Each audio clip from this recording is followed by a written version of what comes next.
Hey guys, welcome back to the channel and welcome to another video. It's that time of the year again, Champions League group stage time. The draw has been and gone. It is now known who each and every team in the Champions League for this season will be facing in the group stage draw. And believe me when I say that there have been some very intriguing, very interesting and some mouth-watering and exciting ties that are to come in this group stage at the very least to begin with. As far as this campaign goes, of course, with how the season is going to be set up this year, with the whole World Cup happening in the winter and everything, obviously it's going to be even more condensed into the first half of the season. So there's a lot of football that's going to be coming up over the next few months or so that I, for one, cannot wait for. And when you add the Champions League obviously into it, it makes it even more exciting. And it is gonna be a whole different madness ball game when this one kicks off, because I think it's going to be yet another exciting and intriguing edition of the Champions League, writing another chapter in the long and illustrious history of club football's greatest cup competition. We're obviously going to go through group by group, looking at what each and every team faces, looking at possible and likely outcomes of each group and everything along those lines. But before we get into all of that, I would like to remind you all to please like the video and also subscribe if you're new. Both things are always incredibly greatly appreciated. But for now, let's get into the group stages. So it only seems right that we kick things off with Group A, and first out the hat was Ajax. Ajax were drawn first. The Dutch champions were drawn into Group A, and following on from that draw, they were drawn against Premier League side Liverpool, Napoli in pot 3, the Italian club, and Scottish club Rangers. A very intriguing group ahead, this one. Of course, given how things have begun with Liverpool, many people probably expect Liverpool to obviously qualify quite comfortably. But, you know, with the terrible start that Liverpool have had this season, you kind of have some question marks over that, and you kind of wonder whether that's actually going to be genuine or not. When you throw in the likes of Ajax and Napoli into it, both are going to be tricky in their own right. We know that Ajax are obviously a very good team, Dutch champions. They reproduce youngsters almost at will, and some talented youngsters at that. They've got a very good squad building up over there, and they do that year in, year out. So we know that obviously Ajax are going to be fielding some new youngsters and some new talent, fresh blood across this Champions League campaign. You look at Napoli. They may not be the kind of side that they were years ago, but they're still a very tough away day to kind of contend with. They're going to be tricky. They're going to be very hostile when obviously you have to go over there to Italy. So that's going to be tough. And don't rule out Rangers as well from doing something in this group. Rangers shocked many people last year by obviously getting to the final of the Europa League. They were very close to winning that. They're back in the Champions League this time around for the first time in 2010. And I think it's like the first time in 15 years that both them and Celtic are back in the Champions League. More on Celtic a little later. But obviously, I would say don't completely rule Rangers out of doing something in this group and maybe being a tricky away day. It's going to be a very tough away day because I know their fans are very passionate, they're very excited, and I think that you're going to see that again in this campaign. Now, as far as obviously how things are to go, obviously you never rule out Liverpool in this competition, especially with the final being in Istanbul. It's a very famous venue for a final that Liverpool were involved in, so just under 20 years ago. But on paper, you are expecting Ajax and Liverpool to go through. Napoli probably to get that third spot to drop down into the Europa League. But like I say, it is going to be tough. Liverpool's start to the season hasn't been great. Napoli is going to be tough. Ajax is going to be tough. I even think Rangers will be tough for all of these teams. So this one could be a very intriguing group to look out for. But if I had to lay my cards down on the table, I am going to say that Liverpool and Ajax progress. In Group B, it features the Portuguese champions Porto. We also have Spanish club Atletico, German club Bayer Leverkusen, and Club Bruges all making up that mix. Always interesting to watch Porto. obviously got a decent side that constantly builds up. Again, they're a similar team like Ajax. Have always got some sort of a few youngsters to watch out for, and a few exciting players to really look out for in this tournament. They're the kind of team though that do only get to the knockout stages and don't really progress any further than like the round of 16 stage. So do be aware of that. As for Atletico, you know it's always going to be a tricky tie away from home whenever you face them. Even though they may not be as solid as what they once were, I think we saw last season that they weren't the kind of Atletico that we knew them to be of years gone by. They're still obviously going to be a tricky side to face. They're going to be solid, they're going to be disciplined for the most part. Especially away from home, it's going to be very hostile. It's going to be a tricky ground to go to. You just know it's going to be tough, and I think that obviously these teams will work that out for themselves here. Leverkusen could be a very intriguing one, a bit of a dark horse to progress in this one. Club Brugge, again, not entirely out of the picture. They've got a few youngsters to look out for, but maybe just there to make up the numbers, in all honesty. You would expect maybe Porto and Atletico to make it through, but don't rule out Leverkusen from doing something in this group. Don't rule them out completely. But yes, Porto and Atletico probably to progress. Now, Group C is personally, obviously, if I was being neutral in this, obviously my team Liverpool in Group A, but if I was being completely neutral, Group C is my personal favourite, my personal intrigue, because you've obviously got Bayern Munich, the German champions, obviously a bit of a new-looking Bayern Munich these days. There's no Robert Lewandowski. There is Sadio Mane up front though. But next to them, you also have Barcelona. Now, of course, Barcelona bought Robert Lewandowski, so it's a return to the Allianz Arena and to Bayern Munich for him. But also, of course, with those two teams, there is a bit of history. And the recent history at that is, of course, Bayern Munich's absolutely thumping victory against Barcelona a couple of years ago, where the German champions beat Barcelona by 8 goals to 2. And I think that was the year that Bayern actually went on to win the Champions League that year. Incredible scenes there. But that could also be interesting. Of course, for Barcelona, again, it's been a mad transfer window for them. It's a new-looking Barcelona team. They're not the Barcelona of years gone by. It's been a while since they've actually won this competition. But, of course, it is always Barcelona. There's always something to them. Xavi's trying his best to rebuild and resurrect this once incredible, great giant of a club. But of course, you can't look past Bayern Munich. Normally, Bayern Munich in this kind of group, or just in the group stages in general, normally pass this group with flying colours, and I would expect something similar like that again. I cannot look past Bayern Munich definitely cementing their place in the knockout stages, even if it is in what could be a tricky group that also features Barcelona, like I say, Inter Milan of Italy, and again, they only add to the intrigue of this group because of their European heritage and their European history, and obviously how much of a great club they are in general. Always going to be an intriguing tie, that one, whenever you face one of the Milans, and obviously in this case it is Inter. We will again talk about AC Milan a little later on in the video. You just have to feel sorry though for Victor Plzen, the team that was in Pot D and was drawn into this, or Pot 4, whatever.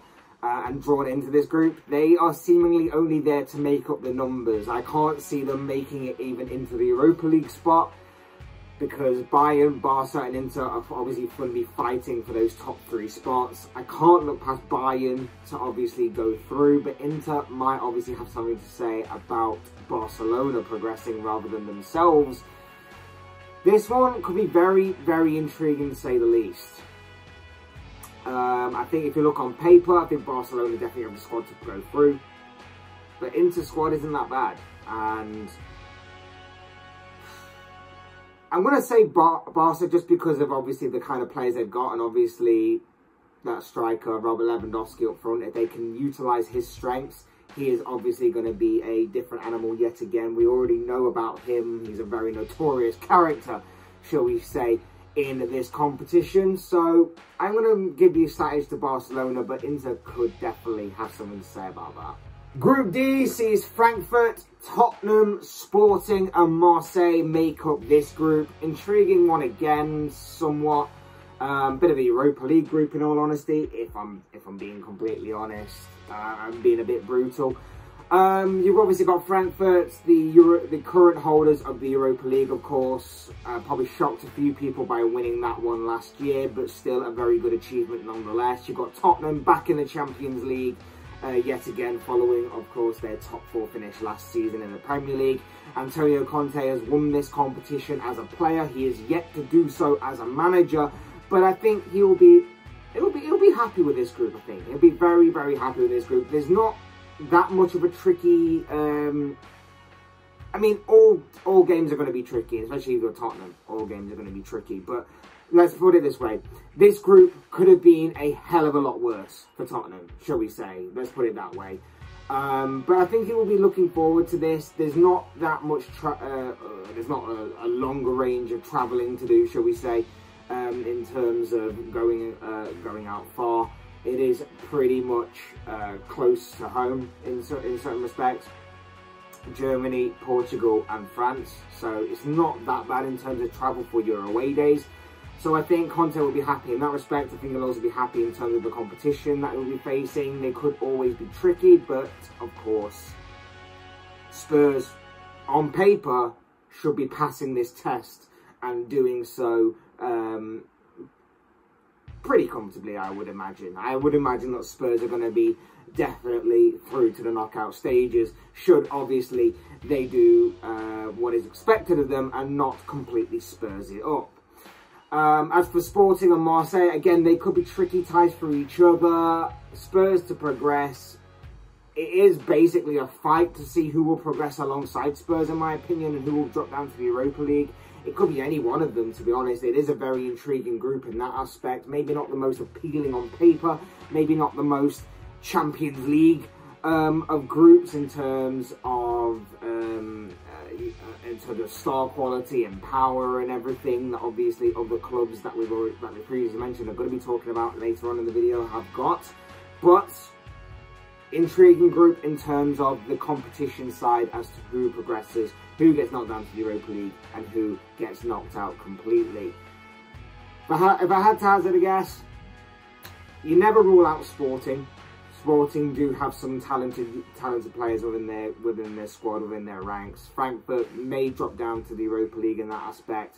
Marseille could be a dark horse, but again, it's going to be interesting to see what comes about of this group. Moving on to the second half of the groups, Group E, and it features AC Milan of Italy, the Serie A winners. You've also got Chelsea in there, the 2-time Champions League winners. Last time, obviously, they won this competition was in 2021, a couple of years ago, last year beating Manchester City, of course. You also have Salzburg in there, as well as Zagreb. Now, this one should be pretty open and shut.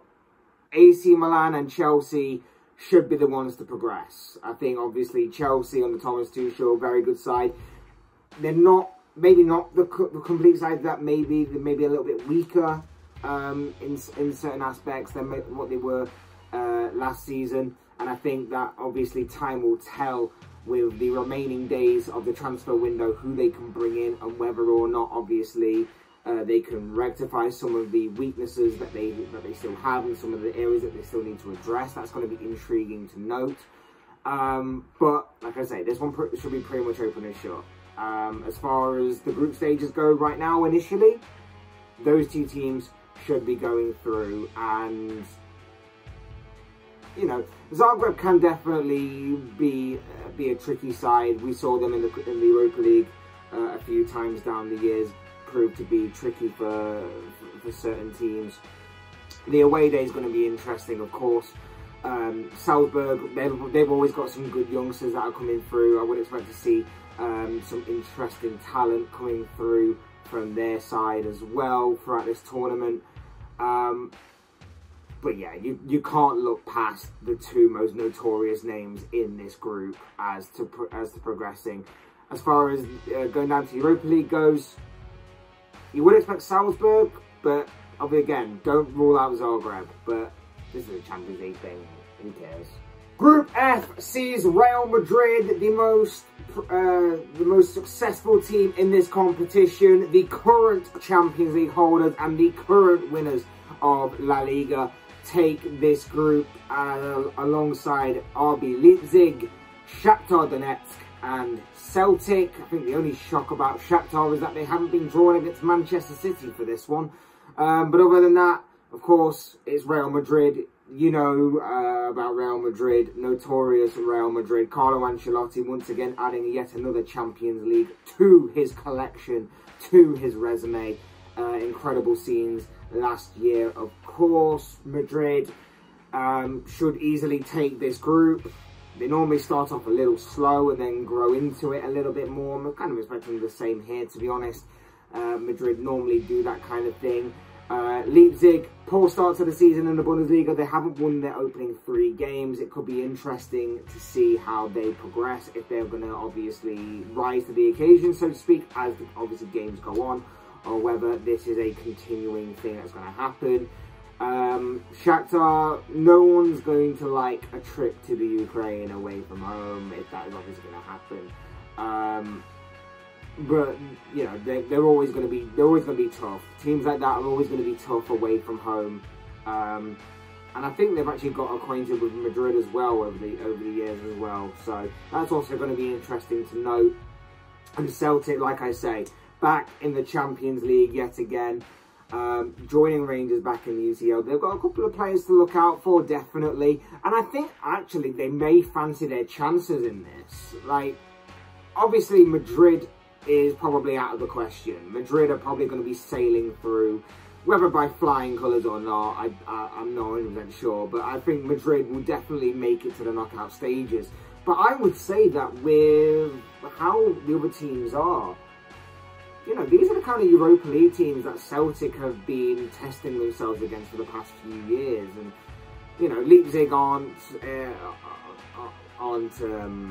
they've got some good young players, but they aren't, you know, unbeatable. Shakhtar are the same. Shakhtar normally make it to this stage, but then drop to the Europa League anyway. So I reckon that if Celtic turn up with the right attitude, I think if they definitely play well in their home games, they can definitely test themselves against this and maybe make it into the knockout stages. I reckon they'll definitely fancy their chances of making it out of this group and progressing in this competition. Madrid, definitely. Celtic, likely. But, like I say, it is a bit of a toss-up between these 3 teams as to who makes it in alongside Madrid. But, definitely do not rule out Celtic from fancying their chances here. I think the draw has actually been pretty kind to them, even though they have Madrid. The penultimate group sees a very intriguing underlying story here.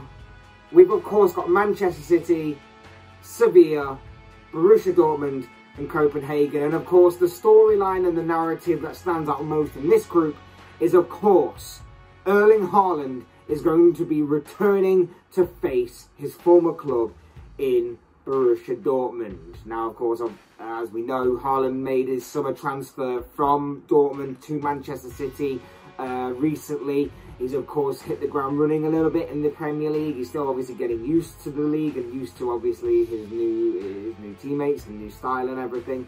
But he seems to have settled in pretty well.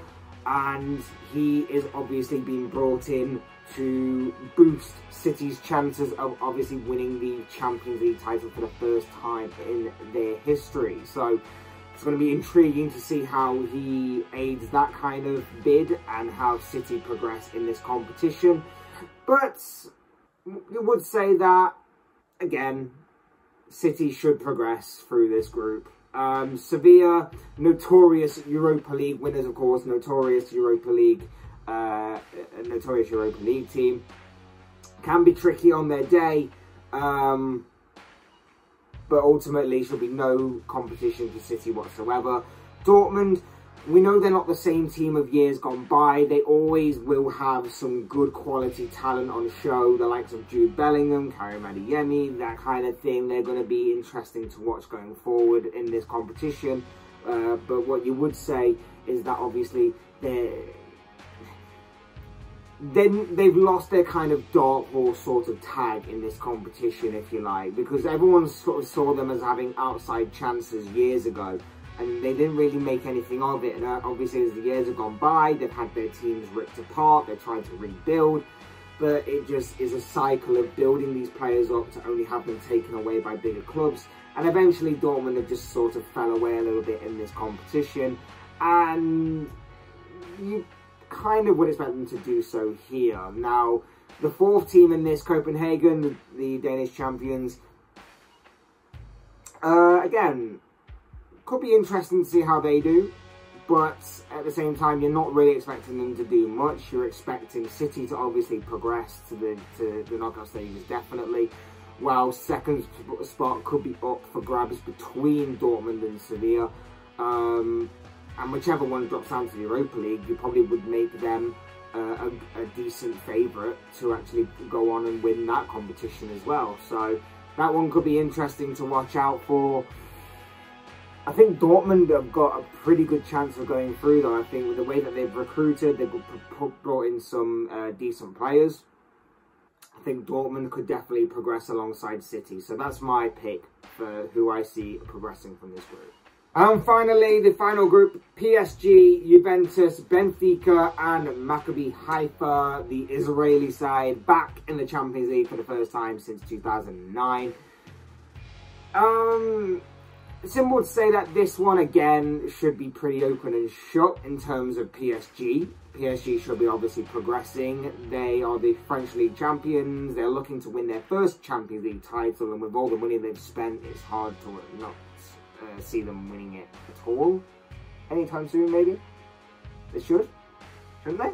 Similar to Manchester City, we kind of made our peace that eventually they probably will one day get it right. And they probably will win this competition, assuming, obviously, some sort of Super League doesn't come back and kind of ruin that for them. But let's face it, I think this season, I think the change of manager has seemingly seen a bit of new life breathe into this new squad. They're absolutely making even more of a mockery of the French League from their opening few games that I've seen them than they have in recent years. So they've been winning pretty much every game by a minimum of like 5 goals or something ridiculous like that. I know it's only early days, but it's still pretty mad to see. But that can only boost confidence. It looks like Neymar is seemingly on top form right now. But you do wonder whether the sort of rumblings behind the scenes, the kind of Kylian Mbappe stuff, it will transpire, whether it will ruin PSG's run in this competition as it obviously draws on. We'll have to wait and see, but you would expect them to at least get out of the group stage draw and progress to the knockout stages. As to who advances with them, look, if it was years ago, you'd definitely say that this would be Juventus that would be progressing alongside them. That game between PSG and Juventus is going to be an interesting one anyway. Juventus always have some good quality players to watch out for, whilst obviously PSG, you know who they've got, the notorious 3 up front of Mbappe, Neymar and Messi. So that one should be interesting. But of course, Juventus aren't the same team that they were years ago. And Benfica have some good quality young players to watch out for themselves that could obviously fancy their chances in maybe overthrowing Juventus and maybe progressing alongside PSG. We saw them do that last season in the Champions League, progressing on knockout stages and everything. So that one could be intriguing to watch. That team could be definitely one to look out for in this group. And it's difficult to obviously say right now, but I definitely wouldn't rule them out of actually beating Juventus to that second spot and maybe condemning Juventus to the Europa League. The unfortunate part for Maccabi Haifa is their first time back in the Champions League since 2009, and they're put in a group that really, they don't really have a big, strong chance in. I would say that they're only there to make up the numbers, unfortunately for them. But the Champions League outing is going to be nice for them anyway. The money they're going to receive is going to be nice. So it's not all bad news, but at the same time, it might have been a nicer group for them in another timeline. So Maccabi Haifa to make up the numbers. Benfica definitely to challenge Juventus. Whether they have enough to actually progress alongside PSG and advance to knockout stages, only time will tell. But I definitely have a strange feeling about Benfica. But of course, as I always say, those are just the thoughts, comments, opinions, predictions, whatever you want to call it, of this guy for the Champions League draw for the 2022-23 season. I'd love to know what you guys think, your thoughts, your feelings, comments, opinions, predictions, whatever you want to call it, down below in the comment section, because I'm sure it'll make for interesting reading. Who do you see advancing from each of the groups? Are you happy with the groups, especially if you're a fan of one of these teams? Are you happy with the group you've been put in? Would you like an easier group? Would you like a bit more of a challenging group? All that kind of stuff I'm sure will make for interesting reading down below in the comment section. Otherwise, hit that like button on the way out if you enjoyed the video. Subscribe if you're new, want to see more content like this. Both things are always incredibly greatly appreciated. And as always, thank you all so much for watching and listening. I've been Fletch. This has been another Fletch Talks video. And I'll see you all again soon in another video.